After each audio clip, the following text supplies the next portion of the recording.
profundización y estudio y análisis del nuevo Código Civil Comercial de la Nación.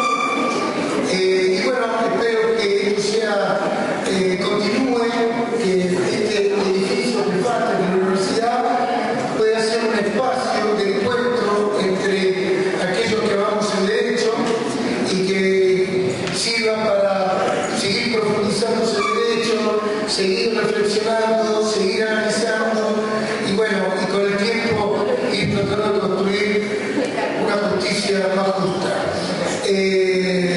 Lo único que quizás comparto con ustedes y espero que en los próximos encuentros no dejemos afuera a un aspecto del derecho que a mí siempre me ha gustado, que estoy hablando de la filosofía del derecho. Creo que la filosofía del derecho es un espacio que merece tener porque es la que ilumina el ordenamiento jurídico que queremos hacer. Bueno, muchas gracias a todos y quedo a su disposición. Hola, buenas tardes. Desde el colegio nos queda agradecer básicamente la presencia de todos y la paciencia por los problemas de organización que hayamos tenido. Tenemos que agradecer primero al Focus que nos dio el programa y el aporte de los docentes que vinieron a esta jornada, al Superior Tribunal de Justicia que colaboró con el colegio de la organización y a la Escuela de Capacitación Judicial en cuanto a lo práctico, lo cotidiano, lo que es el armado de cada jornada. También, bueno, obviamente la Universidad FAFTA que nos permitió hacerlo en este ámbito y a todos los colaboradores que ustedes no han visto, pero que están permanentemente dentro del colegio, especialmente a los chicos de la Comisión de Jóvenes. Así que esperamos que haya sido útil y que podamos continuar este tipo de actividades en el futuro, porque esto es un inicio. Así que bueno, nos esperamos en la próxima.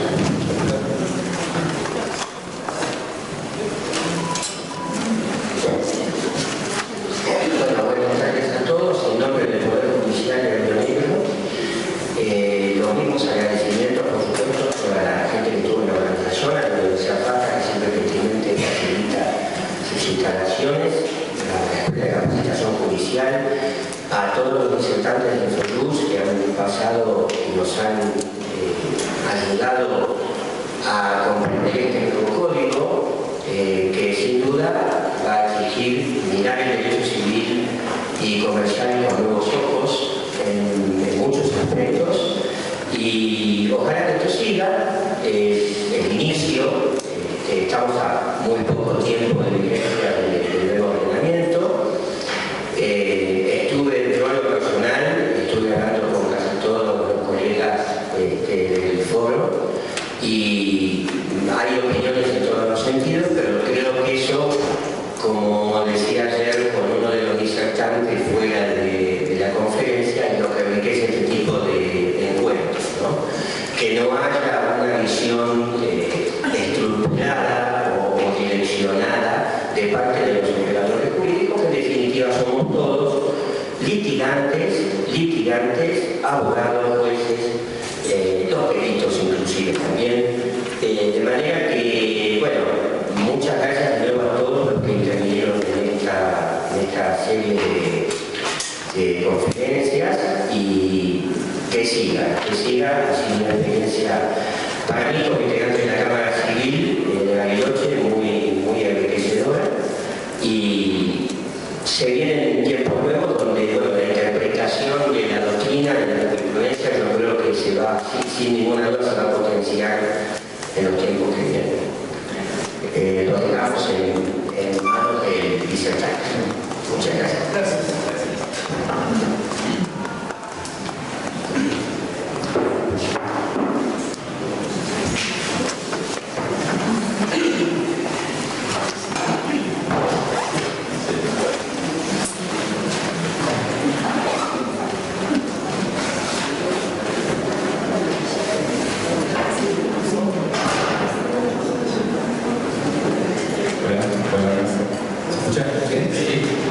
¿Qué tal? Buenas tardes.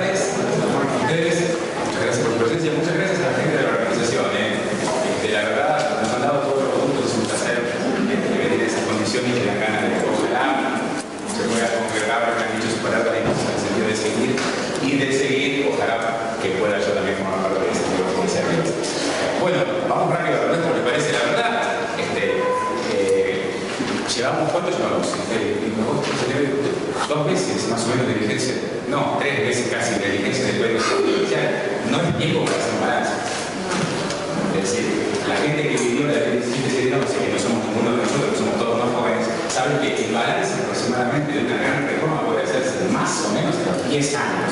¿Sí? Es decir, si yo no hago un balance de la reforma, se estaría mintiendo. Lo que no significa que yo no pueda decir en todo caso lo que me gusta, lo que no me gusta, lo que yo creo que ya puede tener algún encontronazo, quizás desde el punto de vista de la interpretación, y eso es lo que vengo a compartir. Yo siempre aclaro cuando estoy empezando las disertaciones que ocasionalmente estoy acá, pero yo la más de las veces estoy sentado del lado de ustedes. Entonces, por ende, como soy, como digo yo, gran consumidor de cursos, es lo que voy a buscar muchas veces cuando estoy sentado de ese lado. Y por eso que de mí por ahí no esperen esa comparación simplista de cómo estaba antes y cómo está ahora, porque ustedes con unos mates y unos jotas en su casa lo pueden leer también. No digo que van a encontrar grandes novedades, pero yo voy a decir, pero a mí lo que me interesa en este tipo de charlas es en todo caso contarles cómo estaba antes, cómo está ahora y cuáles son las consecuencias que creo yo que podría traer aparejado el cambio, podemos descubrir si o no. ¿Está? Por ende, yo quisiera, si bien parecía ser el temario muy extenso, yo quisiera tocar aspectos puntuales, para no pasarme de horario, lógicamente, de aspectos, no quiero decir interesantes, porque sería muy presuntuoso, ¿verdad? Que hay algo interesante en todo esto, pero en todo caso algún aspecto de tipo práctico que puedo llegar el día de mañana, sea en el ejercicio profesional o en el ejercicio de la función judicial, a servirnos de guía. ¿Les parece? Arrancamos directamente. Arrancamos con prescripción y caducidad. Con prescripción. Es segunda que no voy a caer.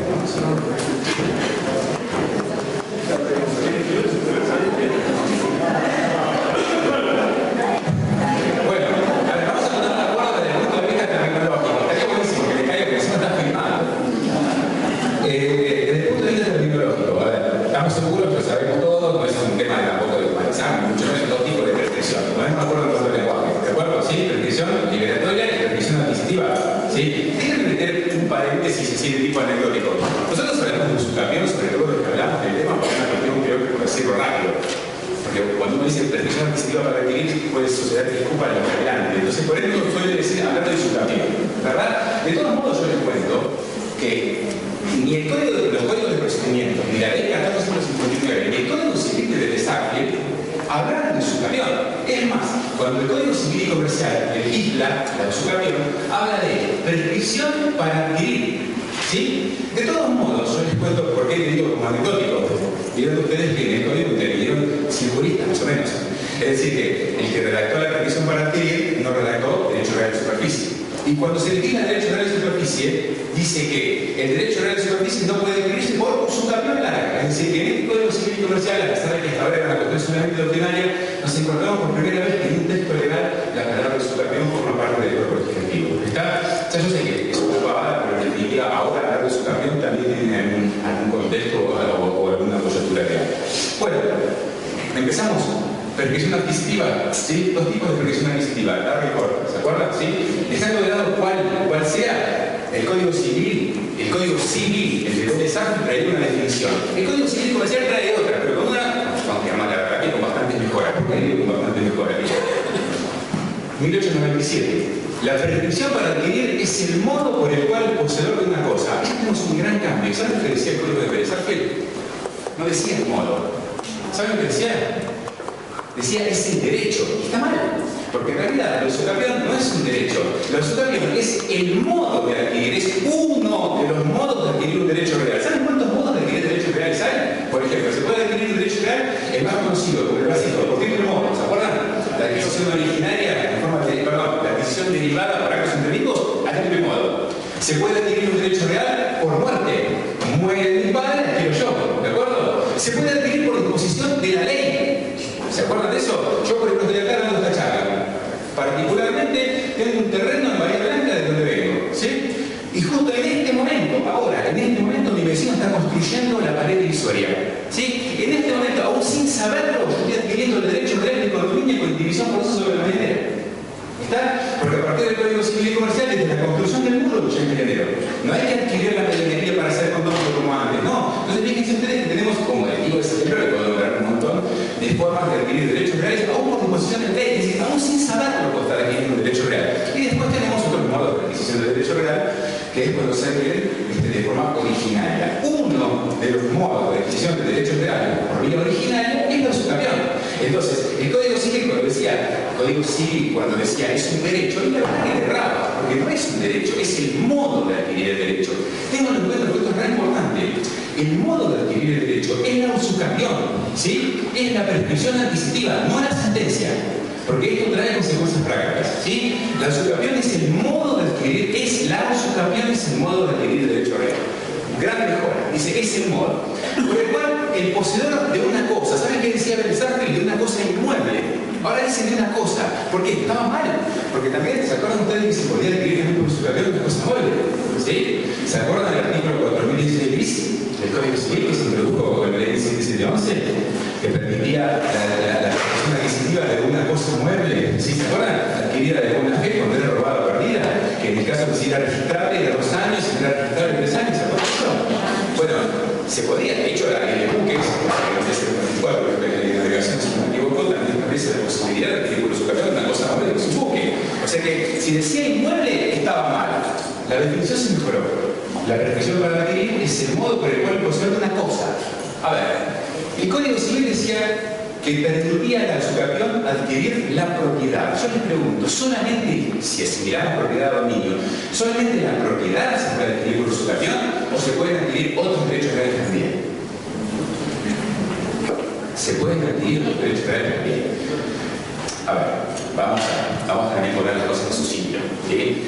Sí, desde el punto de vista dogmático no hay discusión. Es cierto que desde el punto de vista práctico pocas veces en la vida se van a encontrar con que un chango venga 20 años altos posesorios totalmente descalificados, ¿sí? Y de repente cuando llega el momento de la presentación judicial diga quiero adquirir un usufructo. No, la verdad es que eso no sucede. Realmente se sucede con niños, es verdad. Pero por lo menos yo quiero aclarar que desde el punto de vista dogmático existe la posibilidad de adquirir otros derechos reales por usucapión. Por eso cuando Belsarkel hablaba de que se adquiere la propiedad estaba mal. Dice que se adquiere ahora el artículo dice, se adquiere un derecho real. Ahora vamos a ver cuál es en todo caso. ¿Sí? Dice, mediante la posesión durante el tiempo fijado por la ley. En el Código de Vélez ¿saben lo que decía? Mediante la continuidad de la posesión. Y la continuidad de la posesión es solamente uno de los caracteres que califican la posesión para poder adquirir por usucapión. Razón por la cual, si yo quiero incluir todos los caracteres que lo califican, te para todos. Y no solamente la continuidad. ¿Qué hicieron ahora al momento de mejorar la definición? Directamente hablaron de adquirir los derechos reales sobre ella mediante la posesión durante el tiempo fijado por la ley y dejaron los requisitos para más adelante. Y que lo vamos a ver ahora dentro de un rato. La definición, la verdad, está muy buena desde el momento en que soluciona las críticas que se le hacía al anterior. De todos modos, fíjense que ya hay algo que yo les subrayé, que dice, adquiere un derecho real sobre ella. Entonces, yo les quiero contar cuáles son los derechos reales que se pueden adquirir por usucapión. Si ustedes leen la parte de usucapión del Código Civil y Comercial, parecería ser que la cuestión es muy sencilla. ¿Saben por qué? ¿Saben lo que dice el 2575? Dice, todos los derechos reales principales se adquieren por prescripción adquisitiva. Bueno, hasta ahí viene bien. La pregunta consecuente, ¿cuál sería? ¿Cuáles son los derechos reales principales? ¿Sí? También está solucionado. Porque si ustedes van al 1898, va a decir, los derechos reales pueden ser principales o accesorios. ¿Me siguen? ¿Sí? Bien. Son accesorios la prenda, la hipoteca y el antigres. Buenísimo. Entonces, obvio, si se pueden adquirir por usucapión los derechos reales principales y resulta ser que los derechos reales accesorios son la prenda, la hipoteca y el antigres, porque son accesorios al crédito, lógicamente se parecería ser que el resto de derechos reales, que ahora son 13, sí se pueden adquirir por usucapión. ¿De acuerdo? ¿Sí? Pues no es mentira. Nos crean todo lo que se... Lo que les acabo de decir recién, que justamente el que legisló sobre superficie dice la superficie no puede ser adquirida por usucapión. Larga. ¿Sí? Como les digo eso, les digo, el dominio fiduciario no puede ser adquirido por usucapión larga. Determinadas partes comunes en propiedad horizontal, como son necesariamente comunes, no pueden ser adquiridas por propiedad larga. Les puedo dar una lista, ¿sí?, de derechos reales que quizás tienen alguna contingencia en cuanto a no poder ser adquirido por derechos reales. De todos modos, el tema de discusión en sí mismo no pasa con esto, que quizás son cuestiones más bien teóricas. ¿Saben cuál hoy ya está discutido acerca de si se puede adquirir por usucapión o no? ¿Se acuerdan las servidumbres? Si yo les pregunto, por ejemplo, en el Código de Vélez, las servidumbres, ¿podrían adquirirse por usucapión? ¿Qué me dicen ustedes? Sí. ¿Podrían adquirirse por usucapión las servidumbres? Sí. Sí, pero en determinadas circunstancias. Cuando continuos y aparentes. Ahora la clasificación de continuos y discontinuos, aparentes y no aparentes, no existe más. Ahora lo que queda subsistente es si se pueden adquirir por uso propio. ¿Por qué digo que queda subsistente la discusión? Si alguno tiene el código por ahí y quiere llegarse hasta el artículo 1891, va a entender lo que les estoy diciendo de dónde viene ahora esta controversia. ¿Sí? Ustedes saben, no tengo más para que lo venga a decir, que uno de los elementos esenciales para adquirir por uso propio es el tiempo y el otro es la posesión. Es decir, hay que ser poseedor. ¿Sí? Bueno, vamos al 1891. Miren lo que dice el 1891. Todos los derechos reales regulados en este código se ejercen por la posesión, salvo la servidumbre. Ah, bueno, ahí está. Entonces la servidumbre no se ejerce por la posesión, no se puede usufruir, parecería. ¿No? Claro, pero sigan leyendo. Las servidumbres positivas se ejercen por acto posesorio. ¿Y cómo se ejerce la posesión? A través de acto posesorio. O sea, no soy poseedor, pero se ejerce por acto posesorio. Entonces, si yo cumplo acto posesorio durante 20 años, parecería ser que podría adquirir por perfección adquisitiva. Bueno, sigan leyendo. Después, las servidumbres positivas se ejercen por actos posesorios sin que su titular ostente la posesión. ¿Se me dice qué es? ¿Es poseedor? ¿No es poseedor? ¿Se ejerce acto posesorio? No sé. La verdad, les digo que esta es la cuestión que anda dando vuelta en el mundo a punto tal que, por ejemplo, Jaime nos explicó que sí, Kipper se explicó que sí, pero Molina Quiroga se explicó que no. Está bien, vamos a poner también, como les decía recién, cosas en su contexto. Viernes a la tarde, a las 3 de la tarde, para que se pueda adquirir por su propio la servidumbre, no creo que es algo que nos vamos a volver locos para contarnos una cena de la noche, ¿no? Pero en definitiva yo les quiero contar que a pesar de que haya habido posibilidad de mejorar la definición, ya se ha abierto algún campo de discusión. De todos modos, yo les quiero contar que no es tan académico, tan de escritorio, tan de gabinete lo que les digo, porque han habido supuestos en la vida real en los cuales una persona cumplió 20 años y se dio otro derecho real que no sea el dominio.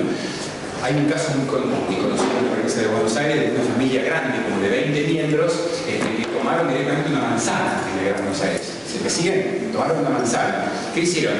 Dividieron la manzana en 4 y le otorgaron a cada, perdón por la burrada, a cada subfamilia, ¿sí? Le otorgaron un espacio como para que construyan su casa y a partir de desarrollen su vida familiar. Cuando cumplieron los 20 años de actos posesorios, ¿cuál creen ustedes que fue el derecho real que pidieron adquirir por su capital? ¿El dominio? No podían, porque el dominio tiene que ser necesariamente singular. ¿Cuál era el único derecho real que podían pedir para adquirir por su capital? El condominio. Entonces adquirieron el condominio y luego hicieron la subdivisión y dividieron las parcelas. ¿Está? Es decir, que hay supuestos en la vida en el cual parecería ser que no queda relegado al plano meramente teórico. ¿Está? Bien. Salimos de la perfección adquisitiva solamente en cuanto al concepto, ahora volvemos. ¿Había concepto de la perfección liberatoria en el Código de Leyes? Sí. El concepto lo daba el 3947. Decía, era el modo de liberarse de una obligación por el recurso del tiempo. Ahora, ¿hay definición ahora? No hay ningún tipo de definición ahora. Sin embargo, el hecho de que no haya definición no cambia mucho la cuestión. Porque ¿cuál era la consecuencia principal que traía una obligación cuando prescribía? ¿Se convertía en qué? Se convertía en obligación natural. Bueno, la obligación natural como tal ya no existe más. ¿Sí? Pero de todos modos, la consecuencia sigue siendo exactamente la misma. No se llama obligación natural. Pero el artículo 2538 dice, el pago espontáneo de una obligación prescrita no es repetible, porque no se habla más de obligación natural. ¿Saben de qué habla el 728? De deber moral. De deber moral. Es decir, se convierte en deber moral. No tenemos definición, pero la consecuencia es exactamente la misma. ¿Está bien? ¿De acuerdo? Bien. Ahora, yo les hago una pregunta que me ocurría pensar el otro día. Cuando uno habla de deber moral, la palabra moral te choca, te llama la atención enseguida. Entonces vos lo tenés adentrado como abogado que una cosa es la órbita jurídica, otra cosa es la órbita moral, estrictamente separada. De todos modos yo me pregunto, ¿siempre el deber moral queda en el ámbito de la moral? ¿O habría alguna vez alguna posibilidad en la cual alguien pueda exigir el cumplimiento de este deber moral? Miren, se me ocurre un ejemplo en el cual parecería ser que el deber moral dejaría de ser deber moral. ¿Qué pasa, por ejemplo, cuando una persona, ya luego de prescrita la deuda, reconoce la obligación? Si ya luego de prescrita, reconoce la obligación. El ejemplo típico, práctico, va una persona no versada en derecho, ¿sí? Pide una liquidación en la municipalidad le pasa muchos casos de 15 años de deuda, por ejemplo, por impuestos municipales, todos sabemos que hay deudos prescritos, ¿sí? Y firma un convenio de pago. Técnicamente, esa obligación prescrita, ¿sí? Sería deber moral. ¿Sí? Ahora bien, si lo reconoce con posterioridad ese deber moral pasa a ser exigible luego del reconocimiento. Yo creo que sí. Por ende, a mí se me ocurre, como les digo, ese ejemplo se me ocurre varios. Como les contaba en otras provincias, por ejemplo, que los institutos de las viviendas provinciales te pasan chofer con 20 años de deuda, y si vos querés escritura tenés que levantar 20 años de deuda. Entonces, pareciera ser como en algún supuesto guarda, porque acuérdense que ese tipo de reconocimientos suelen ser tácitos, y lo que haría es convertir ese deber moral en un deber exigible. ¿Sí?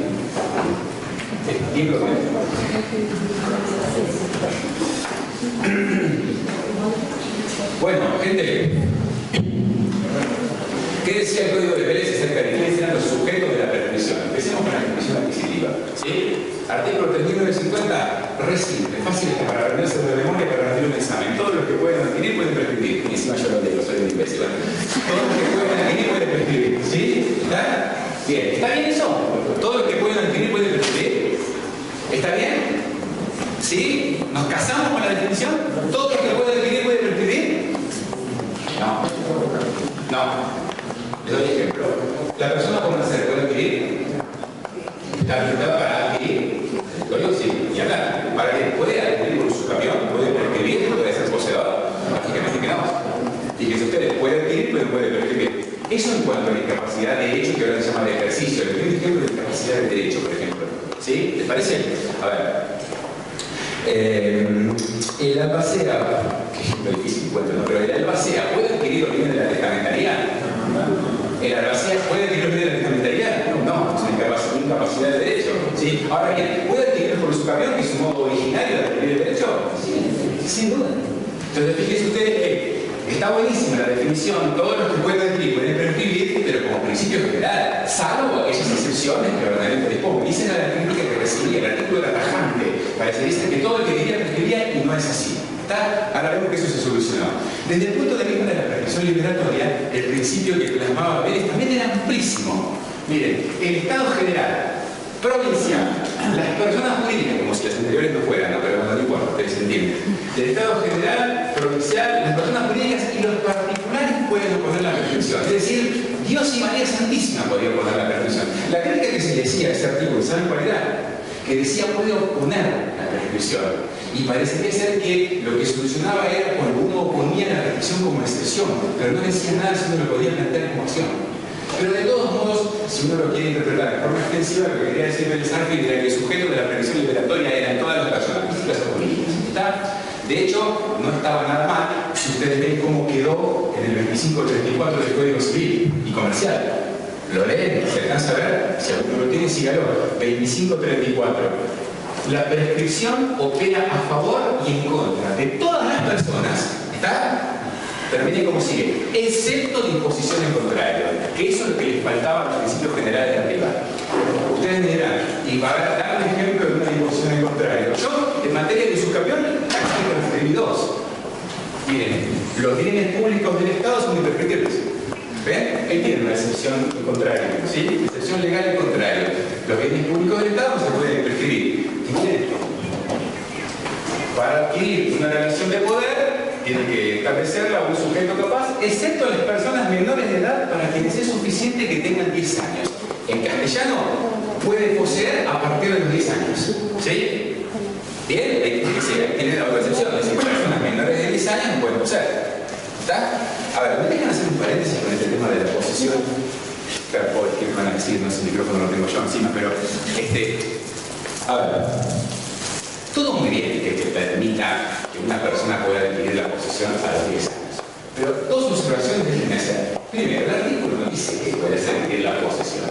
Dice que puedes adquirir a partir de los 10 años cualquier relación de poder. ¿Saben cuáles son las relaciones de poder? ¿Cuáles son las relaciones de poder definidas en el Código Civil y Comercial? La tenencia y la posesión. Dejando de ver la discusión si la salida de la posesión también. Pero la tenencia y la posesión. El hecho de que yo diga que un chico de 10 años, ¿sí? Lo torno hábil para poseer, no significa que ya lo hago capaz. Pues ustedes díganme de qué forma una persona que no es capaz puede adquirir la tenencia de una cosa. Es imposible. ¿Que va a firmar un contrato de relación? Es inválido. ¿Va a firmar un contrato de comodato? Es inválido. O sea que lo que quiso decir el artículo ahí es, puede adquirir la posesión a partir de 10 años, que es lo mismo que decía antes. Pero déjenme ser, es la segunda brecha o la segunda aclaración. Si yo le permito a un chico de 10 años adquirir la posesión y no lo hago capaz, eso no significa que va a poder adquirir la posesión por vía de un acto jurídico como fuera la tradición. Es decir, no va a poder firmar un boleto de compra-venta el chico, porque no es capaz, sigue siendo incapaz. ¿Me siguen? ¿Está? Entonces, ¿cuál es el único modo por el cual un nene de 10 años puede adquirir la posesión? Por vía del desapoderamiento. Nada más. Por vías originarias del desapoderamiento. Ejemplo práctico, casa vacía, nene de 10 años, viene, patea la puerta, solito, y se queda ahí a usucapié por 20 años. Yo sé que los nenes son precoces, ¿eh? Pero la verdad, por lo menos en mi mundo, cuando un nene de 10 años entra a una casa, ¿sí? No entra solo. ¿Con quién entra? Generalmente con los papás. Entonces, si entra con los papás, ¿quién es el poseedor? ¡El papá! ¿El nene qué es? Servidor de la posesión del papá por razón de hospedaje. ¿Está? Entonces, todo me... A ver, yo no digo que no puede darse la posibilidad de tener 10 años, pero en todo caso es una posibilidad jurídica, limitada. Ya porque digo, porque ustedes lo van a ver muchas veces aquellos que ejercen la profesión, o aquellos que por ahí leen expedientes por su actuación en la magistratura, en la justicia. Muchas veces la gente plantea el mando de su campeón cuando tiene 30 años en su vertiente y dice que no puedo conseguir al pez. ¿Pero por qué? Porque se callan diciendo que no entró con otra familia, lo dicen que entró solo. Claro, lógicamente ahí estará en todo caso la pericia del demandado para tener que probar que en definitiva ese chico no es poseedor de los 10 años. Pero suele verse desde el punto de vista práctico. Lo que yo digo es que la verdad que una persona posee a partir de 10 años es un tanto anecdótico. ¿Está? ¿Cuál fue la parte de esta actividad? Qué buena pregunta, porque el discernimiento para los actos ilícitos se adquiría en el Código Civil en los 14 y ahora es en los 13. Sin embargo, la posición sigue siendo la 10. Y el que va contrario a la verdad, sí, porque a mí me llama muchísimo la atención, porque todos tienen la capacidad progresiva, pero un nene posee de los 10 años porque es apoderamiento de la tradición de la después que yo puedo inventar el instinto, eso es otra cosa. No, porque viene de Vélez. Vélez tiene 6 también. Yo creo que en todo caso la pregunta sería mucho más retroactiva. ¿Por qué en su momento? Porque ahora la alumna puede decir que el nene tiene más precoz. Pero en la época de Vélez no sé cómo tiene 10 años. ¿Sí? Bueno, perdón, doctora. Pienso que se dice lo mismo Y usted no.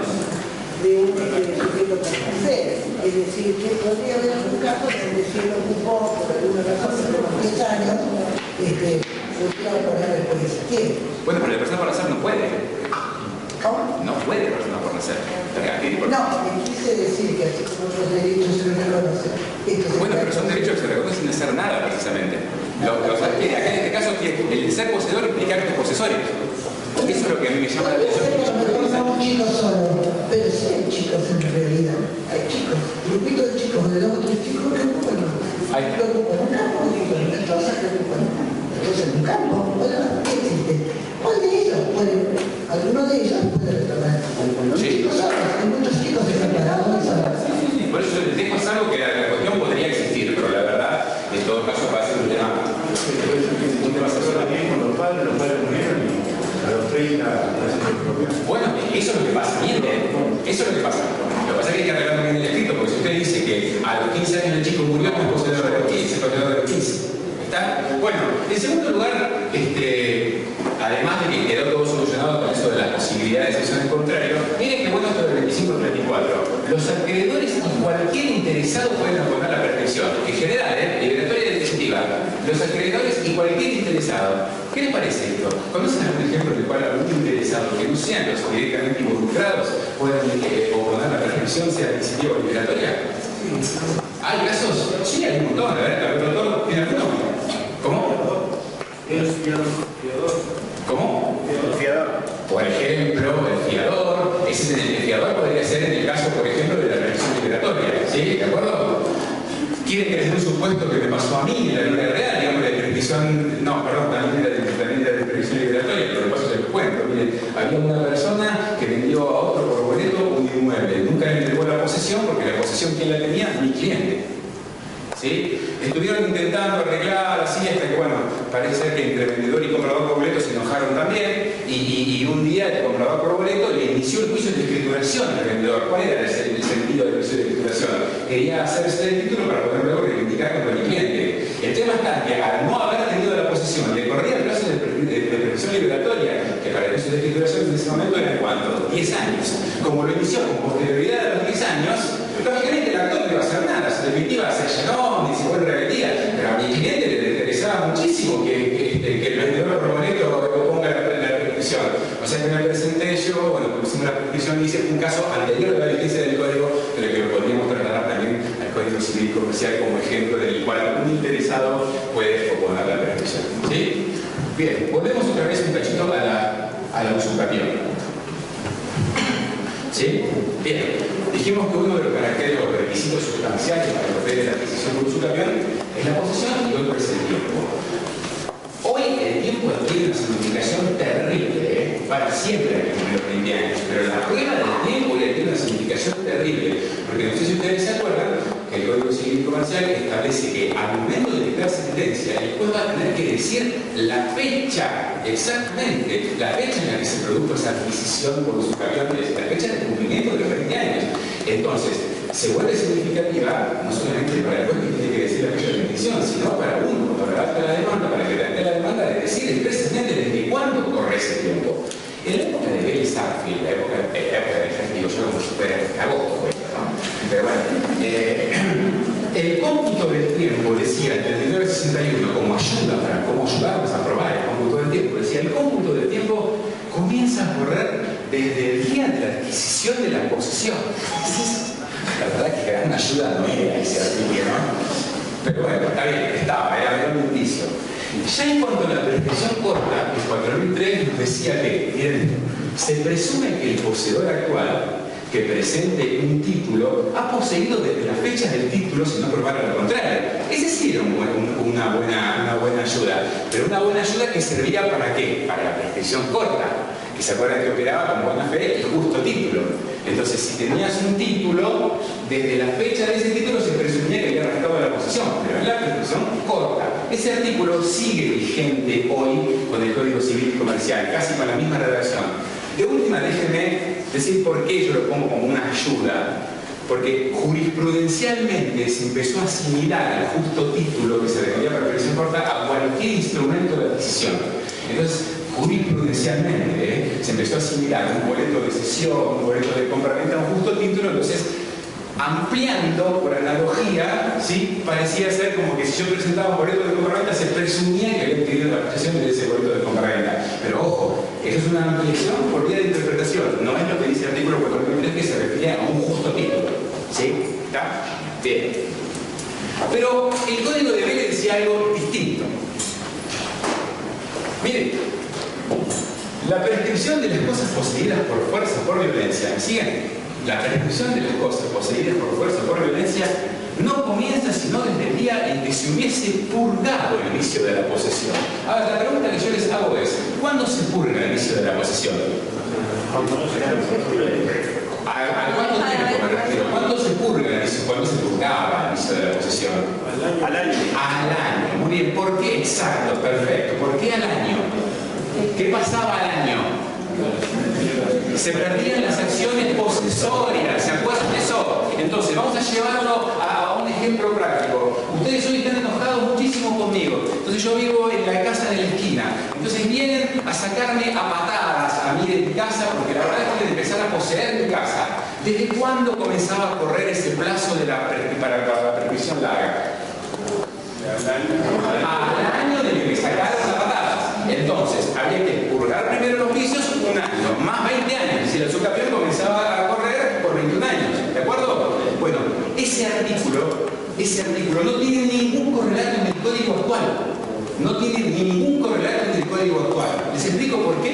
usar el contraejemplo. Les explico por qué. Ustedes saben que los usucapión es una institución que no siempre estuvo bien vigilada. De hecho, es un proceso raro. Combinamos que es un proceso en el cual el usurpador le gana al dueño. ¿Sí? ¿Así o no es así? Entonces, piensen ustedes que en ese momento, por más que vengan del derecho romano, había voces que se pronunciaban en contra. Pero yo creo que cuando Vélez Arfield legisló sobre el usurcapión, legisló de forma culposa por el tema. Yo digo, yo lo doy, está bien, pero primero me pongan el vicio. ¿Está? ¿Está? Bien. Con el Código Civil y Comercial no se le da ninguna relevancia, si bien existe la clasificación de la posesión de viciosa y no viciosa, no se le da ninguna relevancia a los vicios respecto de los usucapión. Ninguna. ¿Me siguen? Nada. Nada. Entonces ese artículo desaparece. No importa cómo hayan adquirido la posesión, la van a comenzar a ejercer a partir del día siguiente que la quieren, tercera hora del día que la quieren. Entonces hagamos un contraejemplo. Si ustedes están enojados conmigo, yo vivo en esta esquina, salen corriendo de acá, me agarran de las mechas, me sacan y a partir de ahí comienzan a poseer mi casa. ¿Desde cuándo comienzan a poseer? Desde las 0 horas de esta noche. Y es un cambio sustancial, porque este código no le da relevancia a los vicios y vamos a ver que eso tiene tiene algún correlato práctico que lo vamos a ver más adelante.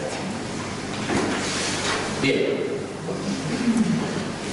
Por un lado el tiempo, por otro lado la posesión, ¿sí? Pero no cualquier posesión, tiene que ser calificada, ¿sí? Y aclaro que ahora esto tiene mucha relevancia, no es una pavada. ¿Saben por qué? Porque hoy, a partir del Código Civil y Comercial, la posesión se presume. Entonces, si yo no exigiera que la posesión sea calificada, directamente dejo pasar los 20 años y la posesión se presume. No, porque no se me pide solamente la posesión, se me pide la posesión calificada. Sin embargo, fíjense ustedes que hubo algunos cambios respecto al Código de Deberes. ¿Sí? En primer lugar, el Código de Deberes exigía algo totalmente inentendible, que la posesión para usurpar sea a título de dueño. Ahí, ¿por qué digo totalmente inentendible? Porque por lo menos desde que estudiamos Derecho, nosotros sabemos que la posesión, desde el punto de vista sereniano, está compuesto por dos elementos: corpus y animus domini. ¿Sí? El corpus es la posibilidad de disponer físicamente de la cosa, y el animus domini es precisamente ¿qué es? La intención de comportarse como dueño, de no reconocer en otro su nivel superior. Entonces, si a mí me dicen posesión a título de dueño, macho poseedor. No, bueno. Lo que pasa es que eso tiene un antecedente histórico. ¿Sí? ¿Por qué? Porque ese artículo 4015, ¿saben de dónde está tomado? Del Código de Napoleón. Y en el Código de Napoleón se dividía la posesión en posesión a título de dueño y posesión por otro. El poseedor a título de dueño era lo que nosotros llamamos poseedor. Y el poseedor por otro, ¿quién es? El tenedor. Claro, pero el tema está que lo dejaron en el nuestro. Entonces, algo había que buscarlo. Alguna vuelta práctica que había que buscar. Bueno, le encontraron el siguiente. Bien. Dijeron lo siguiente, a ver. La posesión calificada tiene que ser a título de dueño para excluir los actos de mera tolerancia. Les doy un ejemplo. Yo tengo un terreno al lado del terreno de mi hermano. Como a mi hermano le queda chico su terreno, un día me pide un espacio para guardar su auto. Entonces pasan los hijos, lo lavan ahí, ¿sí? No sé, lo repara. ¿Ustedes creen que a cabo de 20 años mi hermano podría adquirir por su camión esa porción donde yo decidí porque es mi hermano y porque es mi vecino para lavar el auto? No. ¿Por qué? Porque no es un acto posesorio, es un acto de mera tolerancia. Un acto de vecindad, en homenaje a la buena vecindad. Tolerancia en homenaje a la buena vecindad. O sea, lo que se le buscó, la vuelta doctrinaria, bien tirado de los pelos, es que cuando el artículo hablaba de posesión calificada a título de dueño, ¿saben qué era lo que exigía? Y se exigía que sea actos posesorios que no sean de mera tolerancia. ¿Está? Entonces, de esa manera se le encontró un contenido a eso de que sea a título de dueño, que no sean actos de mera tolerancia. Bien. A ver, ahora hablo de ustedes, como decía Cerati en su famoso. Posesión pública. ¿Qué significa posesión pública? ¿Qué significaba posesión pública? Te decía que la posesión tenía que ser pública. Cualquier cosa, no seamos académicos. Que los demás lo vieran. ¿Cómo? Que los demás lo vieran. A ver, ¿qué más? Pero, a ver. ¿Saben que no? Ahora les explico por qué. Por ahora, hagan un acto de fe conmigo y retengan esto solamente, ¿sí? El Código Civil hablaba de posesión pública, perdón, por posesión pública les digo, por oposición a la posesión clandestina, que era un vicio de la posesión. Ahora vamos a ver eso, por qué digo esto. Por ahora nos quedamos en eso, ¿sí? Posesión pública por opuesta clandestina. Ahora lo volvemos a ver. En tercer lugar, la posesión calificada en el Código de Deberes se exigía que sea pacífica. Otra vez, ¿qué significa pacífica? Pacífica como oposición ¿a qué? A violenta, que era otro de los vicios de la posesión. ¿Se acuerdan? ¿Sí? Bien, deben ir bárbaro. Ahora los quiero ver. ¿Qué significa continua? ¿Qué significa continua? A ver. No, sin interrupción de nosotros, eso es interrumpida. Permanece en el tiempo. ¿Qué más dijeron? ¿Algo más? ¿Cualquier cosa? A ver.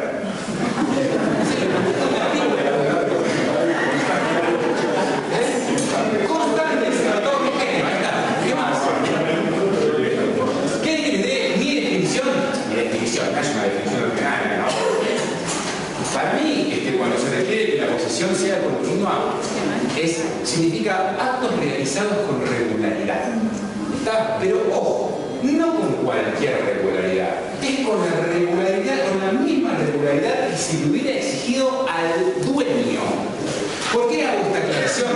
Porque no se le puede exigir al usucapiente sacrificios innecesarios o convertirlo en héroe para que sea usucapiente cuando el propio dueño no podría haber un acto posesorio. Por ejemplo, si el inmueble se inundó 2 años y durante esos 2 años yo no pude iniciar acto posesorio, la continuidad sigue existiendo porque el dueño tampoco podría haber seguido el inmueble inundado. Si el inmueble es un departamento en Mar del Plata y yo voy 15 días por año a Mar del Plata, yo no le puedo exigir al dueño que vaya todos los días a Mar del Plata. ¿Se dan cuenta? Si es un terreno baldío y que el dueño hubiera hecho a lo sumo un acto posesorio por año, no le puedo exigir de repente que haga una mansión al usucapiente. ¿Está? Significa actos realizados con regularidad, pero no con cualquier regularidad, con la misma regularidad que lo hubiera hecho el propietario. Lo cual implica, si me permiten, que la continuidad es una cuestión de hecho. Y ustedes se van a enterar solamente si hubo continuidad en la posesión, ¿cuándo? En la sentencia. Como es una cuestión de hecho, iba a estar sujeto a todo tipo de a la prueba por cualquier medio. ¿Está? Pero en definitiva es una cuestión solamente a dilucidarse a partir de la prueba. ¿Sí? Bien. Y por último se decía que la posesión calificada tenía que ser ininterrumpida. Ahora sí, ¿qué significa ininterrumpida? Que nadie más haya poseído, que nadie más. ¿Cómo? Que nadie más haya poseído por algunos años en el medio. Que no sea esporádica, constante. Acuérdense ustedes que la prescripción puede ser suspendida o interrumpida. ¿Se acuerdan? Entonces, cuando dice que la posesión tiene que ser ininterrumpida, ¿a qué se refiere? A que no se queda sometida a causales de qué? A causales de interrupción. Que ahora en todo caso vamos a ver cuáles son, pero que no haya estado sometida a causales de interrupción. ¿Está? Bien. ¿Cuántos entonces elementos tenían en el Código de Deberes para calificar la posesión y poder adquirir por usucapión? 5. ¿Sí? Alguno más importante que otro, pero 5. ¿Sí? Bueno, ¿cuántos hay en el Código Civil y Comercial? 3. Bien. El primero desaparece por su peso propio. Era una cuestión histórica, se dieron cuenta de que estaba mal, ¿sí? Y directamente lo sacaron. Entonces nos quedamos con pública, pacífica, continua e ininterrumpida que teníamos antes, ¿sí? Bueno, de acuerdo a las explicaciones que yo les di, ¿cuál desaparece? ¿Se acuerdan que cuál desaparece? Pacífica. ¿Por qué? ¿Qué dijimos en el ejemplo recién? Ya no se van a buscar nada. Por más que no sea pacífica, comenzás a poseer inmediatamente, lo adquiriste por vía de violencia, no importa, sos poseedor. ¿De acuerdo? Serás poseedor dentro de las clasificaciones, en las preciosas, en la no importa, pero ya sos poseedor a los efectos de su capital. ¿De acuerdo? Desaparece. Y hay uno que no desaparece, sino que tiene un cambio. ¿Cuál es? La ponencia. De ahí está lo que quería explicar recién. ¿Se acuerdan que les dije que hagan un acto de fe conmigo cuando les pregunté qué era la posesión pública? Y les dije, posesión pública por opuesta a qué? A clandestina. ¿Sí? Por opuesta clandestina. ¿Se acuerdan ustedes cuando estudiaron reales? ¿Sí? En la universidad. No, seguramente. Muy sincero, que los vicios de la posesión eran relativos a quien los sufría. Por ende, si yo te exijo que la posesión sea pública por oposición a clandestina, lo que yo le estoy pidiendo es que el que las pueda conocer o el que las deba conocer sea el propietario. Porque el vicio solamente es oponible al que lo sufre. Entonces la clandestinidad, solamente la posesión, pero la clandestina solamente en relación a quien lo sufre. Y por ende, yo le pido que sea pública en relación a quien lo sufre. quiero con el sucapión. Lo que yo quiero es que la posesión sea conocida o cognoscible por toda la sociedad. Exteriorizada, pero para todo el mundo, que son las definiciones que me dieron ustedes recién. ¿Se dan cuenta? Entonces, no es un cambio cosmético, no es que me gustó más la palabra ostensible que la palabra pública. La palabra pública era opuesta clandestina y los vicios no tienen más relevancia en el género de sucapión. Lo que se quiere ahora es que sea ostensible, es decir, que sea manifiesta, que sea conocida y cognoscible por todo el mundo, además del propietario. Y esa es la razón por la cual se habla de ostensibilidad. ¿Sí? Esta palabra no es nueva en nuestra legislación, sino que vino en nuestra legislación positiva, sí, pero viene del proyecto de 1998 a la instancia del doctor Alquerín. Ahora bien, a los efectos prácticos es el mismo. ¿Cómo? A los efectos prácticos es el mismo. A ver, podría ser que sí, podría ser que no. Generalmente la gente cuando prueba que hizo todo, pero muchas veces puede haber actos posesorios que solamente hayan podido ser conocidos por el propietario. Bueno, por ejemplo, algo que sea dentro de una casa, por ejemplo, se dan cuenta, por ejemplo. Ahora lo que se busca es que la prueba sea genérica. De hecho, ustedes vieron, no en Río Negro, pero en otras provincias, por ejemplo, el proceso de sucapión se publicita con carteles. Córdoba, Jujuy, por ejemplo, con carteles que incluso código de procedimientos específicamente te dicen las medidas, las constancias del cartel, dónde tiene que estar ubicado, porque lo que se busca es que esa posesión ya sea conocida para la sociedad. Incluso se puede hacer en la puerta, etc. Bueno, si antes teníamos 5 requisitos, ahora cuando tenemos, dijimos, 3. Y encima con una ayuda más. ¿Se acuerdan cuando hablamos de la continuidad? Dijimos actos realizados con regularidad. ¿Sí? ¿Se acuerdan de eso? Bueno, ¿qué dijimos? Que era una cuestión de hecho, que iba a estar sometido a una cuestión probatoria. Es decir, en la decisión nos íbamos a enterar si se consideró que hubo continuidad o no. ¿De acuerdo? ¿Sí? Bueno, ¿quieren una ayuda más? La continuidad ahora se presume. ¿Sí? Se presume. Entonces, ustedes prueban la mayor cantidad de estos posesorios, pero en todo caso, se invierte la carga de la prueba y si alguien que tiene que demostrar que tuvo continuidad, ya no es más el actor, ¿sí? Va a tener que ser el demandado. ¿Está? ¿De acuerdo? ¿Sí? O sea que en definitiva, bajamos de 5 artículos, de 5 requisitos, a 3 requisitos de los cuales uno se presume, la verdad que pareciera ser, si bien el cambio en la práctica no va a ser gran cosa, pero por lo menos desde el punto de vista del planteo, sería mucho más simple. ¿Sí? ¿De acuerdo? ¿Va bien? Bueno, dijimos recién que la posesión no tenía que ser interrumpida. Si dijimos que no tenía que ser interrumpida, significaba que no tenía que estar sometida a causales de interrupción. ¿Sí? Yo les cuento que había una causal de interrupción en el código de deberes, que lógicamente por todo lo que venimos diciendo desaparece, que es la que tenía que traer el artículo 3984. Bien, la prescripción se interrumpe cuando se priva al poseedor durante un año del goce de la cosa, ¿sí? Aunque la nueva posesión sea ilegítima y justo violenta. Eso está mal. Es decir, ahora no tiene correlato. ¿Por qué? Porque en su momento había que privarlo por un año, porque recién al año se lo sacaba por la fuerza, vos empezabas a ser poseedor. Ahora empezás a ser poseedor al otro día. Entonces, ese artículo no tendría ningún sentido hoy, entonces fíjense ustedes que en el Código Civil y Comercial ese artículo desaparece. ¿Está? Esa causal de interrupción no está más. Vamos a las más conocidas, ¿sí? Vamos a discutir un poco. Caso más común para interrumpir la prescripción, sea adquisitiva o liberatoria, ¿cuál es? La demanda, ¿sí? Ahora bien, el artículo 3986 del Código de Deberes hablaba que la prescripción se interrumpe por demanda. ¿Cuál era la discusión que se planteaba respecto? ¿Era el escrito técnico de demanda o era cualquier petición judicial encaminada a hacer valer sus derechos? Porque la pregunta no es teórica. Si yo tengo una diligencia preliminar, ¿sí? Yo tengo una prioridad de prueba anticipada, ¿sí? Un beneficio de litigar sin gastos, que es un tema complicado, un tema que generó muchísimas más discusiones, también interrumpe la prescripción. Y uno podría decir, ¿cómo? Por ejemplo, hoy solamente el escrito de demanda. Bueno, la verdad que era una discusión terrible. Fíjense que la cuestión se ve solucionada de acuerdo a un fallo de la Corte, no es algo novedoso tampoco la solución, Pero el 2546 dice que el curso de la prescripción se interrumpe, bien como dice ahora, por toda petición del titular de derecho ante autoridad judicial que traduce la intención de no abandonarlo. ¿Sí? Toda petición ante autoridad judicial. De todos modos, si me permiten, ya está generando alguna cuestión esto, porque cualquier petición ante autoridad judicial parecería ser que deja de lado el reclamo administrativo. ¿Sí? ¿De acuerdo? Pero ¿qué pasa cuando, por ejemplo, el reclamo administrativo previo es obligatorio con carácter previo de la demanda? ¿No implicaría también que ese reclamo administrativo yo estaría demostrando mi intención de hacer valer los derechos de la vía judicial?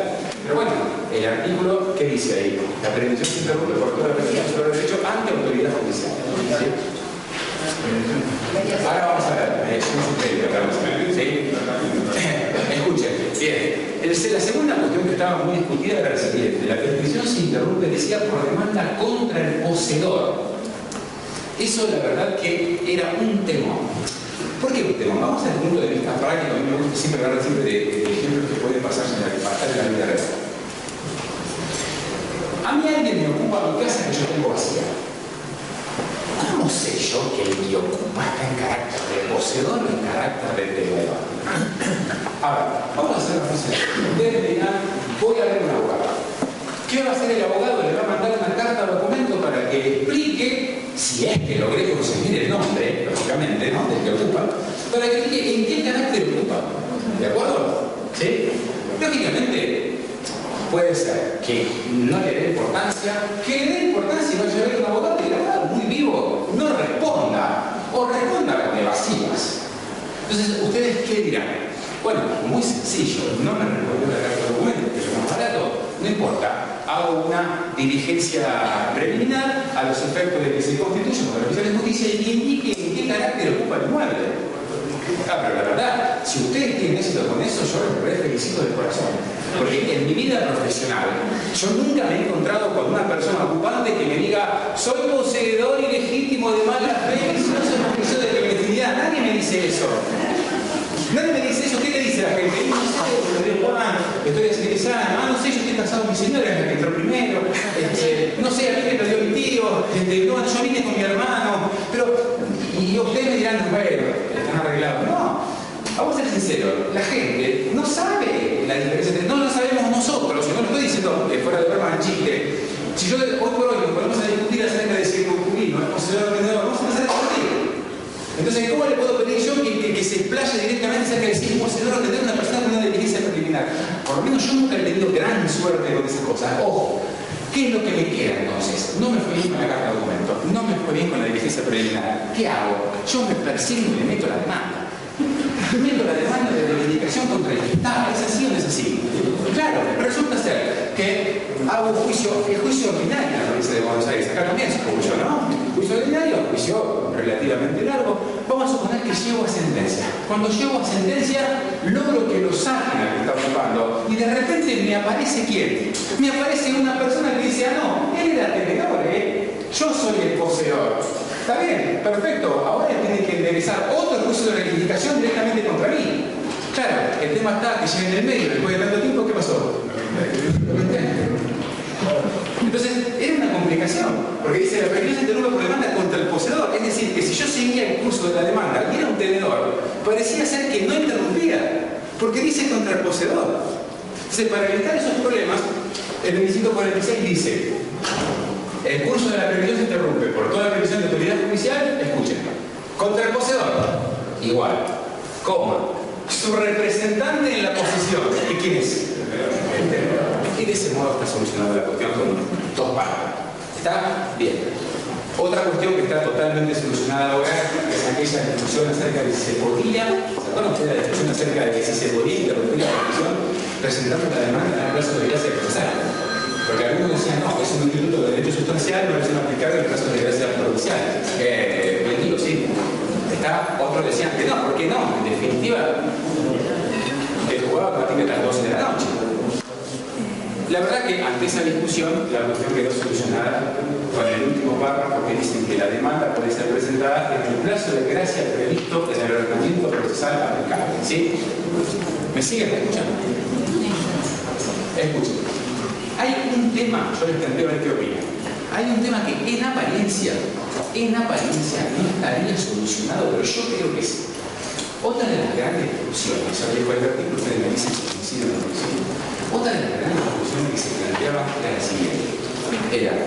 ¿Es necesario notificar la demanda a los efectos de introducir la prescripción o era solamente presentar la demanda? Porque si ustedes me dicen, ahí dice demanda y acá dice petición, no me habla en ningún grado de notificación. Parecería ser que la presento y punto. Pero por otro lado, pónganse a pensar. El hombre, 20 años de alto proceso, reprolijo, la carpetita armada, planito, certificación, mételo en su camión y de repente se entera que hace 12 años alguien le presentó, el dueño le presentó la demanda de reivindicación, la dejó dormir. Ustedes no sé si tienen la caducidad automática, nosotros no, por eso en el caso nuestro este ejemplo vale, porque en otras provincias la caducidad es automática, a veces no se podría dar nunca el ejemplo. En el caso de la provincia de Buenos Aires, y se entera de repente que hace 12 años una persona le presentó la demanda, ¿me siguen? Entonces parece que es injusto también, porque no tuvo posibilidad de conocer esa presentación. De todos modos, esas eran las dos partes en pugna. Yo creo que hoy, a pesar de que no esté expresa la solución, se me ocurre a mí que de acá, de este artículo, algo hay como para encontrar la solución y poder concluir necesariamente en que el Código Civil y Comercial no exige la notificación al demandado. ¿Qué se les ocurre a ustedes? A ver. Que eso se rige por el procedimiento de cada provincia. No, que te dice petición, no te hagas una petición. No, el procedimiento diga eso. Respecto a la validez de la notificación, no, ahora no entiendo. No es la validez de la notificación. ¿Hay que notificar sí o no? No. No importa si es válida o no es válida. ¿Hay que notificar sí o no? Es lo que yo quiero saber. Interrumpir la prescripción, no. Usted considera, digamos, que dice es solamente la demanda. Y porque te dicen las dos primeras, voy corriendo el día 20 y a las 9:30 llego.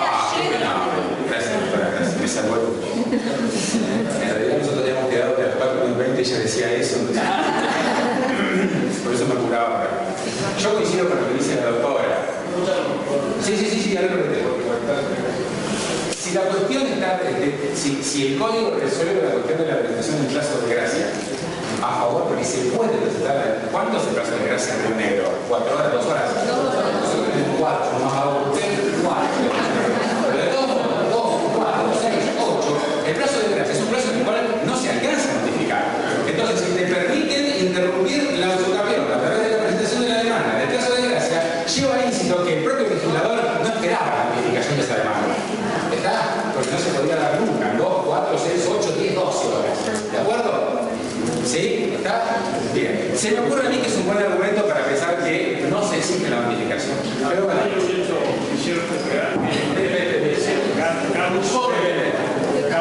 Esa demanda caducó. Y se diga, mira, hace 12 años me la presenté, pero está equivocada. O de oficio o a pedido de parte. Nosotros no, la caducidad opera por segundo pedido y siempre pedido de parte. Por eso nosotros tenemos doble plazo de este caso en el lugar. Me da vergüenza, pero son repagos. Bueno, gente, seguimos adelante porque me va a echar el profesor. Chicos, vamos a escucharnos entre todos, me parece. Bueno, a ver. ¿Qué pasa con los cumplimientos unilaterales que exigen la ley? Que está en el artículo de nuevo. Bueno, ese era otro de los argumentos que exigía la notificación, que te decía que sí. Por eso digo, digamos, hago planteo de inconstitucionalidad al respecto. Podría ser esta cuestión, pero yo lo que digo, desde el punto de vista del texto del código, parecería ser que dejando de lado la posibilidad de un planteo de inconstitucionalidad, parece decidirse porque no se requiere la notificación. Lógicamente, después se podría pasar un planteo que queríamos. Yo lo que digo, desde el punto de vista de la dogmática legal, se me ocurre que el legislador no tuvo necesidad de notificación y petición. Que también es cierto que después, cuando vos exigías la notificación, te decían, ¿cómo puede ser que se te esconda? Las dos primeras de los 20 años, porque si vos sos el dueño del terreno que te ocuparon y sabías que hace 20 años y mañana se cumple las dos primeras, a ver, esperar los 20 años y las dos primeras te van vos te jugás a presentar en unas dos primeras que el juez, cuando vaya a dictar la sentencia, va a decir, no, mirá, y le planteaste la interrupción de la prescripción, va a decir, estaba justo en la dos primeras, no sabés. Seguimos con el tema de la demanda de Gisela. Miren, para no evadir este tema, miren. La interrupción de la prescripción, decía Pérez, se tendrá por no sucedida, es decir, la interrupción por demanda se tenía por no sucedida, es decir, pero que nunca hubiera sucedido, está como que nunca hubiera existido, ¿sí? En el caso de caducidad de instancia, desistimiento, hasta el siguiente, ¿sí? Ahí no hay duda, en eso, ¿de acuerdo? Bien.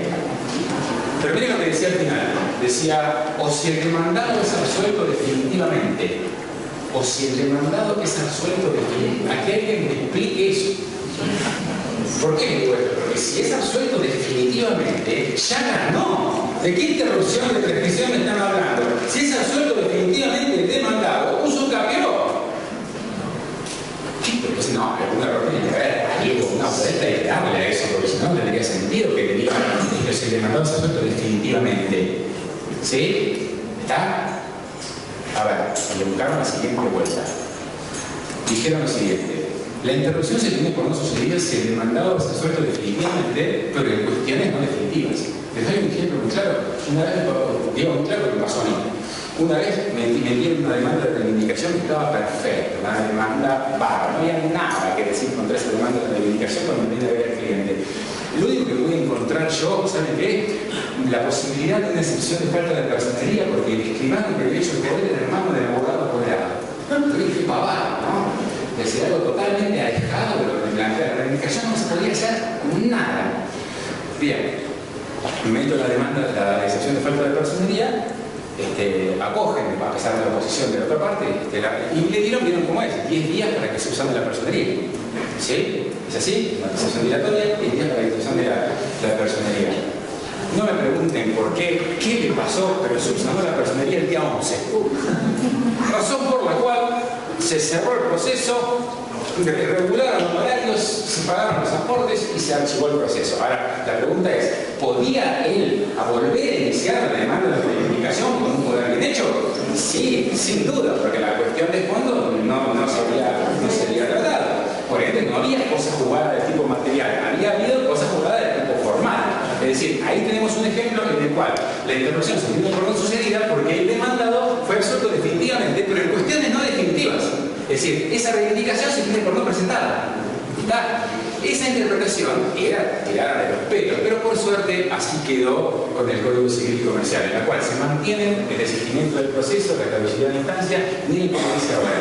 Los efectos interruptivos permanecen hasta que viene firme la resolución que pone fin a la cuestión, termine con autoridad de cosa juzgada formal. Porque si la autoridad fuera de cosa juzgada material, termina el proceso. ¿Está? Es decir, en cuestiones no definitivas, definitivas y cuestiones no definitivas. Es decir, que ahora, digamos, se arrojó luz sobre esa interpretación y evitamos los problemas acá. A ver, la segunda causa, ya dejando de lado la demanda de interrupción de la prescripción, es el reconocimiento. ¿Sí? Tanto de la prescripción liberatoria como de la prescripción adquisitiva. En materia de prescripción liberatoria, el reconocimiento es sencillísimo de ejemplificar. ¿Sí? ¿De acuerdo? Un reconocimiento expreso es directamente, firmar un convenio, reconocer la deuda. ¿Sí? Un reconocimiento tácito quizás es el pago de las cuotas, por ejemplo. No hay duda, prescripción liberatoria. En materia de prescripción adquisitiva, permítanme que les diga que no lo van a ver en ningún libro. Yo no voy a animar a escribirlo, ¿no? Tampoco. Pero en realidad la calificación, la clasificación del reconocimiento como expreso tácito es mucho más menor. Porque en materia de usucapión, es decir, de previsión adquisitiva de inmuebles, por ejemplo, si un reconocimiento expreso lo que tiene que ser por ejemplo pública. ¿Ustedes ven a alguien en la vida que vaya a reconocer una escribanía, pagar una escritura? Vengo a reconocer que todo estoy lleno, pero el mío es otro. Jamás en la vida lo van a ver. Por ende, reconocimientos expresos no existen. En todo caso, lo que sí existen, y muchísimos, y más de lo que a uno le podría gustar, son los reconocimientos tácitos. ¿Sí? ¿Por qué? ¿Qué digo yo? ¿Qué es lo novedoso que les traigo yo? A mí se me ocurre que la clasificación en materia de usucapión de los reconocimientos no deberían ser en expreso tácito, sino que se debería dejar al reconocimiento tácito y dividirlo en voluntario e involuntario. ¿Saben por qué les digo? El reconocimiento tácito voluntario, ejemplos hay a patadas. firmo el boleto de compraventa. ¿Sí? Estoy usucapiendo y un día le digo a mi señora, che, vieja, vamos a comprarle el inmueble a esta persona. ¿Te parece? La verdad que para sí, en todo caso le pedimos un plan de pago. Firmás el boleto de compraventa. El típico ejemplo de reconocimiento tácito, porque no digo nada de la prescripción, es tácito y es voluntario. ¿Sí? ¿Perfecto? Hasta ahí bien. Como les digo eso, les digo contrato de locación, me pongo en calidad de vendedor. Hay un montón de ejemplos. Pero el problema es, desde el punto de vista del ejercicio profesional, es que generalmente el reconocimiento tácito no es voluntario, es involuntario. ¿Y saben cuándo se da el reconocimiento tácito involuntario? Lamentablemente, mal que le pese, con la redacción de las demandas. Yo siempre digo que el proceso de usucapión es un proceso tan difícil que se puede perder en la soledad de tu escritorio. Cuando estás redactando la demanda, al momento de redactar el capítulo de los hechos, no te perdés el proceso de usucapión. ¿Por qué? Porque incurrís en un reconocimiento tácito involuntario. ¿Quién no ha leído alguna vez? Que yo tengo del año 1990, en el año 2000 inició mucho de escrituración, pero como no lo pude encontrar, decidí seguir poseyendo y ahora presento la demanda de usucapión. Reconocí este padre. Soy poseedor desde el año 1990. En el año 2005 intenté comprárselo, pero nunca pagué ninguna de las cuotas convenidas, razón por la cual seguí sucapiendo. No, reconociste. Y lamentablemente, se ven mucho más de lo que uno querría ver los reconocimientos de tipo tácito y de tipo involuntario.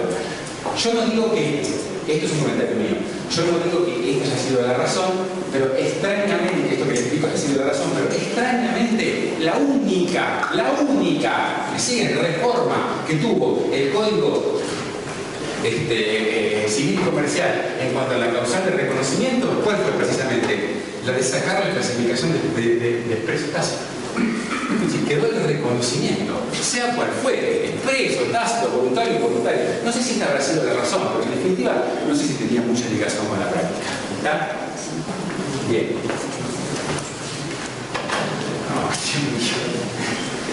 Bueno, y la última causal que le vamos a dedicar un segundo, porque la verdad que no es necesario que lo vamos a ver todos los días en nuestra vida judicial.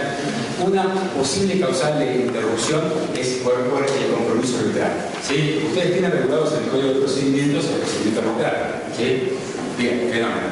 ¿Se acuerdan ustedes cuál es la forma por la cual se le puede labrar el acta provisoria? ¿Sí? Con la cláusula provisoria, ¿cuál es el instrumento? ¿Cuál es la formalidad? ¿Era solamente por escritura pública? No, es escritura pública, instrumento privado o acta ante el juzgado. Cualquiera sea el instrumento es lo mismo, porque para las partes tiene un valor. Sin embargo, ¿qué decía el artículo del Código Civil?